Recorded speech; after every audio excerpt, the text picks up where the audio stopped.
Hello सांग माने मु सरिता आपण मानकु सरिता ओडिया किचन को अनेक अनेक स्वागत। आज मु चूड़ा चकुली आपण मानक सहित शेयर करिबी। ए चूड़ा चकुली आपण माने जेते बेले चाहिबे सेते बेले बनी परिबे। ए चकुली बनेबा बहुत सहज, बेसी तेल एथरे लागिबनी, कम तेल रे ये बनी थाए। ताहले वीडियोटी को फुल देखंतु। वीडियोटी जदि भलो लागे लाइक शेयर करंतु। चैनल रे जदि नुआ अछंती सब्सक्राइब मध्य करंतु। चलते एबे आमे रेसिपीटी स्टार्ट करिबा। चूड़ा चकुली करिबा पई मु 200 ग्राम नाली चूड़ा नेइची। आपण नाली चूड़ा जगह रे धला चूड़ा मध्य नेइ परिबे। मु चूड़ा को भलो भाबरे पाछुडी चलेई नेइची। आकु एबे आमे नॉर्मल पानी रे 4 रु 5 थर भलो भाबरे धोई नेबा, काहे कि ना चूड़ा रे बहुत डस्ट थाए। एबे मु चूड़ा को भलो भाबरे धोई देइची। एबे आकु 10 मिनिट फुलिबा पई छाडी देबा। एठी मोर चूड़ा भलो भाबरे फुली जाइची। आकु एबे हाथ रे भलो भाबरे चकटी नेबा। देखंतु एई भली चकटिबे।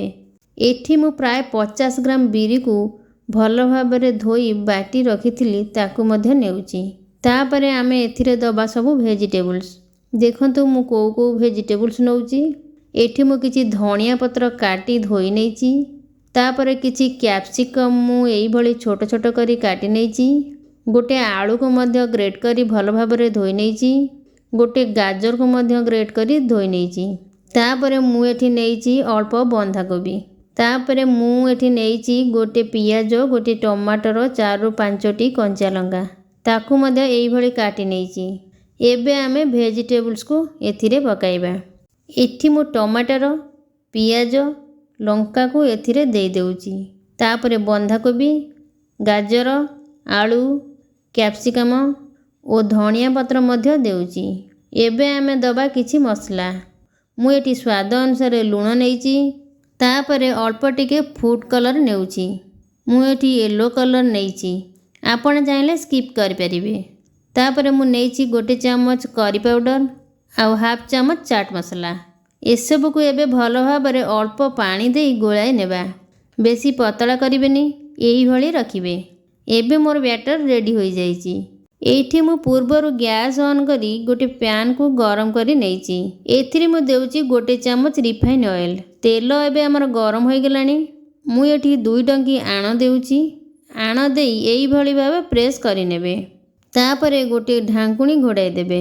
गैस र फ्लेम को लो रे रखी 5 रु 6 मिनिट याको सिजिबा पई छाडी देबे। एठी मोर पिठार ऊपर अंश सुखी आसिलानी। देखंतु एई परी पूरा सुखी गले आकु ओलटाई नेबे। एबे आकु मु ओलटाउची। टिके केयरफुल रे ओलटाइबे, काहेकि ना ए बहुत सॉफ्ट होई थाए। ए चूड़ा चकुली टिके सिजिबा पई टाइम लागिबो, हेले खाइबा पई बहुत टेस्टी आ बहुत सॉफ्ट मध्य। आकु छोट पिला आ वयस्क लोक मध्य खाई परिबे।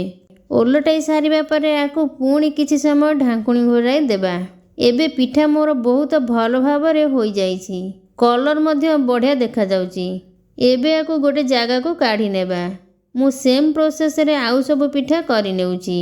एबे मोर 2टी पिठा रेडी होई जाइची।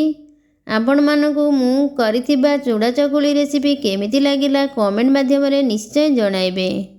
एबे मु रहूची, पुणी देखा हेबा गोटे नुआ रेसिपी सहित। Bye bye. जय माता रानी।